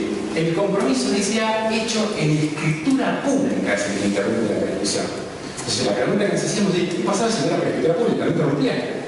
¿Cuál era el sentido de que por escritura pública sí, con el propio Código de Procedimiento le pide por instrumento privado también, y sin embargo ese no interrumpía? Bueno, se hicieron bien lógicamente los legisladores de esa crítica y hoy por hoy dice el curso de la prescripción se interrumpe por la solicitud de arbitraje, no importa la forma, por la solicitud, ¿de acuerdo? ¿Sí? ¿Bien? Fenómeno. Ahora, fíjense que les subrayé arbitraje. ¿Se acuerdan ustedes que la parte del arbitraje está regulada también la actuación de los alegados y comunicadores? ¿Cuál es la diferencia? A ver si no se acuerdan. Y el árbitro resuelve conforme a derecho. El amigal y conformador resuelve en virtud de cómo le hace el entero o de equidad. Exactamente. Fenómeno. Fíjense, ahí está expresamente previsto la palabra arbitraje. Habla de juicio de árbitro, solicitud de arbitraje. ¿Eso implicaría dejar de lado los alegados y comunicadores? Yo creo que sí. A mí se me ocurre que sí. Porque en definitiva lo que se busca es en todo caso una resolución en derecho. Ya ha sido la cuestión, siendo que la resolución adquisitiva es una cuestión meramente jurídica. ¿Está? Como les prometí, no nos vamos a quedar en este tema y vamos a pasar a un tema también de 5 minutos, pero yo les quiero hacer cuestionar una catarsis a ustedes. Porque la cuestión de la suspensión de la prescripción es siguiente. No ha cambiado mucho. Porque las causales, antes que nada, que algunos se animen y me digan la diferencia entre suspensión e interrupción. Hay que salvar la dignidad de este grupo porque todo el mundo lo dice. No hace falta que seamos académicos, ¿Cuál es la diferencia entre interrupción de la prescripción y suspensión de la prescripción? Los doctores no juegan, Los doctores no juegan porque si no sería trampa. Ellos no juegan. A ver, la doctora, ¿cómo? Perfecto, ¿de acuerdo? Excelente, académico, y utiliza, es buenísimo, ¿sí? ¿Estamos de acuerdo? Podemos de acuerdo cuando hay alguien interés entre la interrupción y la suspensión. Dejamos de lado que la concesión debería ser interrumpida, si no sometida a lo que es la interrupción, ya pasamos a otra cosa. Es decir, ¿cuándo se suspende la prescripción, tanto la liberatoria como la adquisitiva? Yo lo que les decía es que más o menos, las mismas causales que establecía la doctrina en cuanto a la suspensión, diseminadas por ahí, que traía el Código Civil, las incorpora ahora en un solo artículo, que es el 2543, para suspender la prescripción en el Código Civil y Comercial. Pareciera ser que no hay cambio. ¿Hay algún cambio? Lógico. Que ahora, además de la suspensión mientras dura el matrimonio, ahora también dice entre convivientes durante la unión convivencial. Eso es necesario porque hay una regulación de la unión convivencial. De todos modos, nunca voy a entender el tema de la suspensión por la unión convivencial. ¿Desde cuándo se suspende? Si yo no voy a vivir con el demandado, ya se suspendió. O se requiere registrarlo. No, la regulación es, como principio general, se requiere una prueba. O no, se requieren 2 años. O un día. No sé, pero bueno, en definitiva, debió decirlo. Está bien, no discutamos eso porque no es un tema nuestro, que discutirán el derecho de familia. Y después el resto de causales que no les pienso leer son más o menos las mismas que establecía la doctrina. Hay 2 cambios grandes, o por lo menos importantes. En primer lugar, ¿se acuerdan ustedes que la ley 1711 incorporó el 3986 del Código Civil que permitía, escuchen, la suspensión por única vez, ¿se acuerdan esto? Por un año, cuando se producía la constitución en mora del deudor por medio auténtico, decía el 3986. La constitución en mora del deudor por medio auténtico. Es decir, que esa causal de suspensión que hablaba de constitución en mora del deudor, ¿para qué tipo de prescripciones se aplicaba? ¿Para la liberatoria, para la adquisitiva, para las dos? No, era solamente para la liberatoria, por eso hablaba de constitución en mora del deudor. ¿Está? ¿Sí? Bueno, ahí vienen los 2 cambios. ¿Por qué? Porque el 2541 no te habla más de constitución en mora del deudor, te habla de suspensión por interpelación fehaciente tanto contra el deudor como contra el poseedor. Es decir, que esa causal de suspensión amplía su ámbito. ¿Me siguen? Amplía su ámbito, deja solamente de formar parte del mundo de la prescripción liberatoria y amplía su ámbito de la prescripción adquisitiva también. ¿Y cuál es el segundo cambio? Si alguno lo sabe. ¿Por cuánto dijimos recién?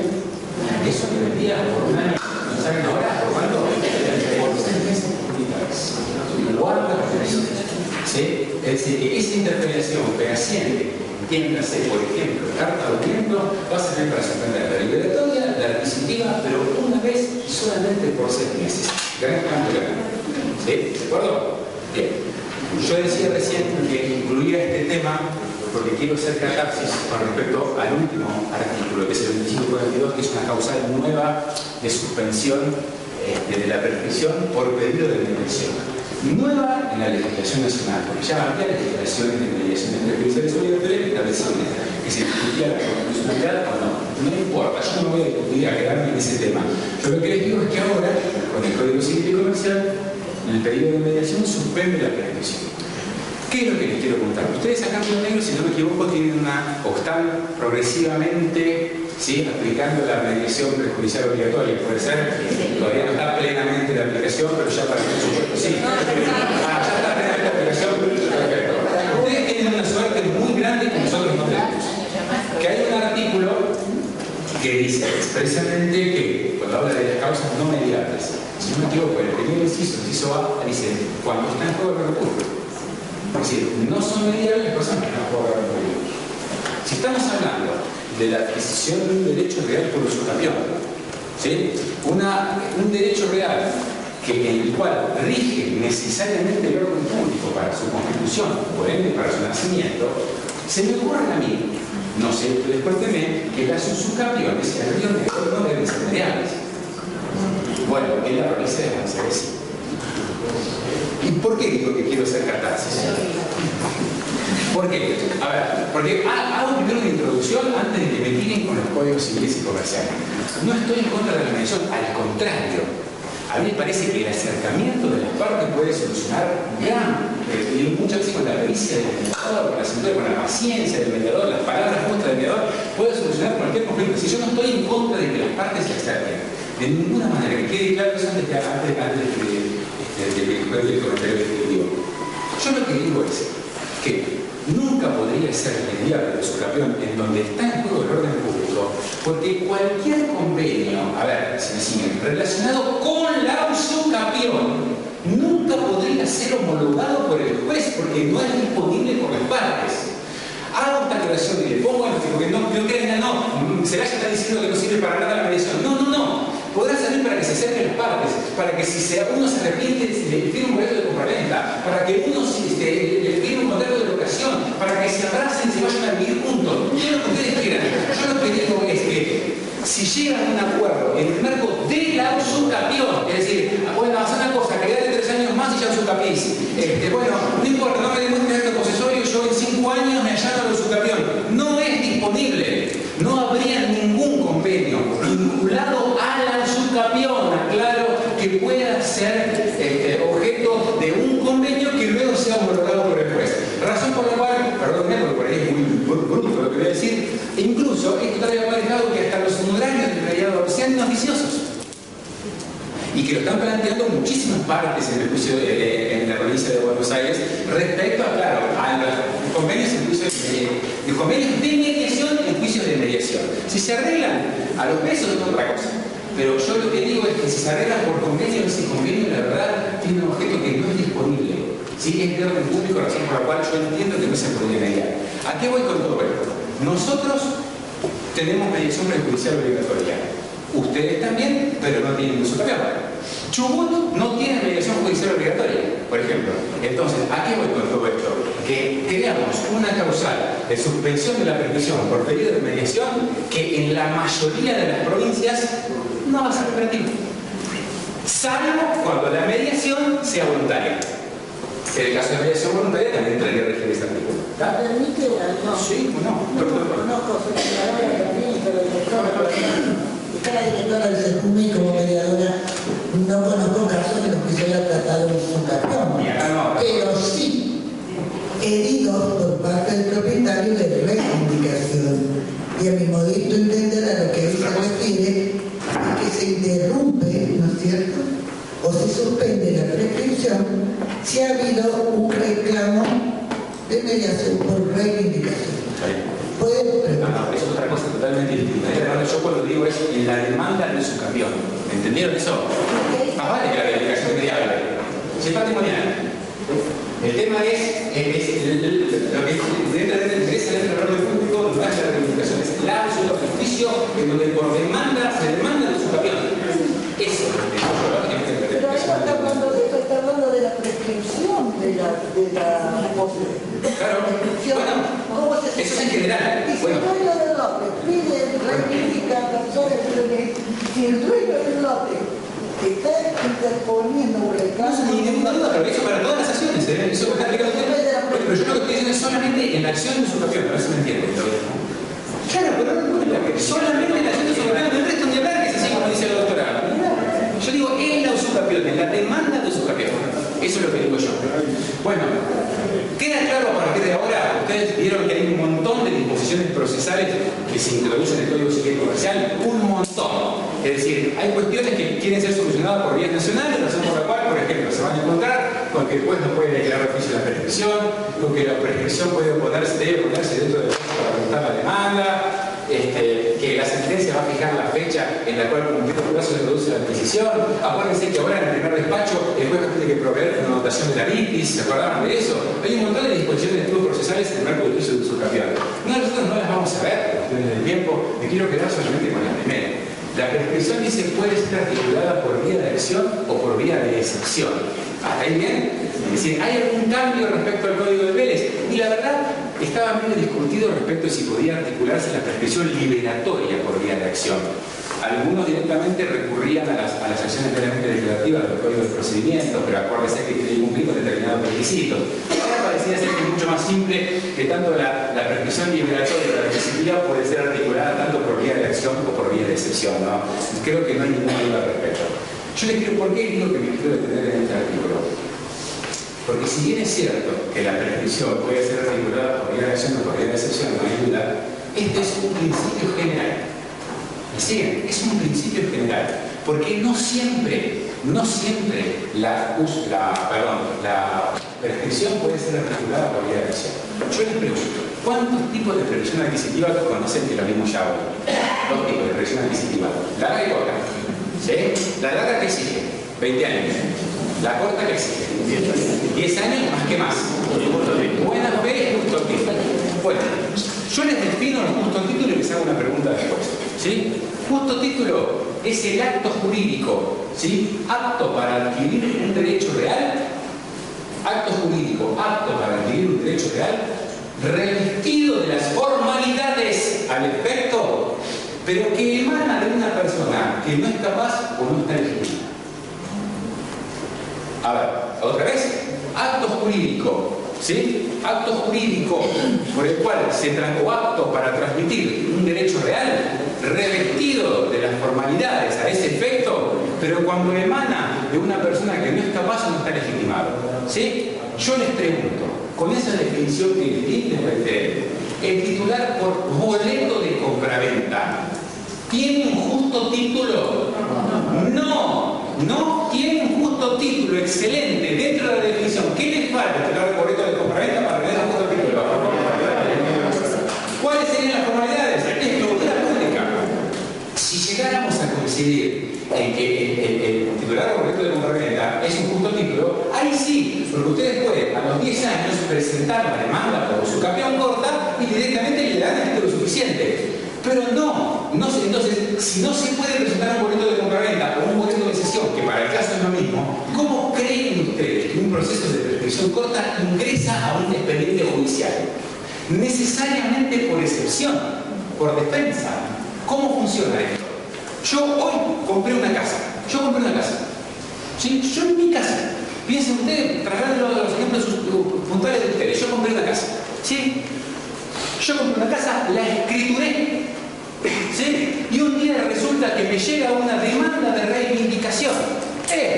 Si yo compré la casa y la escrituré, pero no, resulta ser que el vendedor en realidad era un impostor, le había robado el documento al verdadero dueño, ¿sí? Y había habido una situación fraudulenta de identidad y el vendedor no era el dueño. Ejemplo típico de justo título. Acto jurídico válido para transmitir un derecho real, revestido de las formalidades al efecto, pero que emana de una persona no capaz o no legitimada, en este caso no legitimada. Es decir, yo tenía justo título, buena fe, que incluso se resume, ¿sí? ¿Qué es lo que me quiera robar al cielo? A ver si tengo algo. 10 años. Si me meten la demanda a los 10 años después que yo compré, ¿me siguen? En ese caso gané, porque ¿qué hago? Opongo la prescripción corta, y si tengo menos de 10 años, lo siento, soné, me van a reivindicar. ¿De acuerdo? Pero necesariamente la prescripción corta ingresa al trámite judicial, a un expediente judicial, necesariamente ¿por qué? Porque ¿cuál es el objetivo de la usucapión larga? Es obtener un título para luego ingresar y seguir al mercado. En el caso de la prescripción corta, yo ya lo tengo. Y a los 10 años ya saneé cualquier posibilidad de reivindicación. Ya lo tengo, nunca tengo que iniciar una acción para que nadie me reconozca nada. A los 10 años ya tengo ese justo título, ¿saben en qué se convierte? En el título suficiente. Soy dueño de él. Entonces nunca tengo que iniciar una acción por prescripción corta. ¿Está? ¿De acuerdo? O sea que, la verdad, por vía de acción, salvo prescripción corta. Y una segunda pregunta de tipo profesor, a ver, pueden entender cómo funcionan las cosas acá. No tengo la respuesta, claro, antes que me peguen la respuesta, pero la verdad que no la tengo. Pero, vieron que muchas veces, a veces uno ve que la demanda que inicia una reivindicación por una persona. La defensa que opone el demandado, ¿cuál es? La usucapión. La defensa, ¿me siguen? No es que me equivoqué, la defensa. Bien. Si cuando termina el juicio gana el demandado, es decir, se hace lugar a la defensa de usucapión, ¿ya adquiere el dominio por usucapión? ¿O necesariamente tiene que iniciar otro proceso declarativo de usucapión? Salvo por el a la persona como defensa no tiene título, no lo tiene. El doctor dice que no lo tiene ejerciendo la muerte, sino que tendría que iniciar un nuevo proceso declarativo. Pero si le conviene. Claro, muy bien. A usted, que buenísima esa apreciación. Uno puede decir si reconviene. Acá también rige, ustedes en el caso de Río Negro, rige también la 14159, la ley nacional. Pero en el caso de ustedes es la única regulación de su campeón. Nosotros tenemos en la provincia también la regulación del código de procedimiento. La 14159 te exige que cuando inicias el subcampeón como actor o como reconveniente, que acompañes ¿qué? Plan. El plano para adelantar el proyecto litigioso y la certificación para adelantar la legitimación. ¿Está? ¿De acuerdo? Bien. Ahora, es cierto, ustedes pueden reconvenir, pero ¿cuánto tiempo tienen para reconvenir? 10 días, 15 días, 15 días. El problema es claro, no sé cuánto tardará en la provincia de Río Negro, pero en la provincia de Buenos Aires un plano tarda aproximadamente 8 meses. Salvo, escuchan, salvo que yo tenga la suerte de que ya lo termina guardando en la carpeta, a punto de iniciar su campeón y mete la reivindicación y reconvengo. Pero salvo ese supuestito, la verdad es muy difícil que alguien esté cargando para reconvenir. Entonces, nuevamente surge esta pregunta. Es decir, la prescripción puede ser articulada por vía de acción o por vía de excepción, pero cuando yo opongo por vía de excepción, ¿tengo que después iniciar uno por vía de acción para adquirir por prohibición adquisitiva? Es un tema, mire, en la provincia de Buenos Aires les cuento la idea, le dije que no. Le dije que no, ¿saben por qué? Porque como nosotros tenemos regulado el procedimiento también el Código de Procedimientos, el Código de Procedimientos de la provincia de Buenos Aires te dice, ¿saben qué? Que en la demanda de su campeón, además de citar al demandado, tenés que citar a cualquier tercero interesado, dentro de lo cual está también el fisco. Entonces, como está el fisco, nunca hay identidad de partes de la reivindicación de su campeón. Esta pregunta, en todo caso, se hace cargo, se hace comunicada, la responde en provincias como acá, en los cuales las mismas partes de la reivindicación son las mismas partes de su campeón. Entonces ahí es cuando viene el problema, porque ¿qué pasa si la reivindicación gana el usucapiente pero el usucapión pierde? Y es un tema. El tema, ¿a qué voy con todo esto? No tengo la respuesta, porque incluso la respuesta va por vía, porque encima, encima la cuestión ahora, desde el punto de vista del penal, se va a complicar aún más, porque hay algunos autores que se están diciendo que la regulación del Código Civil y Comercial deroga la 1459. No sé qué va a pasar con eso, pero vamos a suponer que no es que derogada la 1459, ahí es cuando surge ese problema. Entonces, ¿qué hacemos? Yo lo que voy es, con tantas disposiciones procesales, siendo ese uno de los temas más discutidos, por ahí a mí se me ocurre que por ahí podrían haberse escapado algún reconocimiento para solucionar esta cuestión, pero la verdad que no está. ¿Sí? Bien. Pasamos ahora a la prescripción liberatoria. ¿Sí? El transcurso del plazo de la prescripción comienza el día que la prescripción es exigible. A ver si me siguen. Temas bien prácticos. ¿Sí? Comienza el día que la prescripción es exigible. Yo les hago una pregunta. ¿Cambia algo respecto al código? ¿Cambia algo respecto al código anterior? ¿Cambia algo respecto al código anterior? El transcurso del plazo de prescripción comienza el día en que la prescripción es exigible. ¿Cambia algo respecto al código anterior? Miren, en realidad, desde el punto de vista práctico, no. Lo que pasa es que si ustedes leen el antecedente, que es el 3956, el 3956 decía que el transcurso del plazo de la prescripción comienza desde el día de la fecha del título. El tema es que eso todos sabemos que está mal. Es más, en la propia nota ya regresar que se significaba de modo distinto al enunciado general. Y es más, si hoy por hoy yo les pregunto a ustedes, aún sin saber nada de ningún tema, ¿cuándo comienza a correr la prescripción de un cheque? ¿Desde que se libra el cheque o desde la exigibilidad del cheque? Desde que el cheque es exigir, porque ¿cuál es el principio aplicable para la reacción liberatoria? Sin acción de prescripción. Hasta que no hasta la acción no empieza a correr el plazo de la prescripción. ¿De acuerdo? Entonces, por más que el regresar haya hecho de la fecha del título, nadie dudaba que la cuestión, el plazo comienza a regir desde el día en que la prescripción es exigible. Hasta ahí venimos bárbaro. Otra cosa en que venimos bárbaros, ¿saben qué es? Escuchen.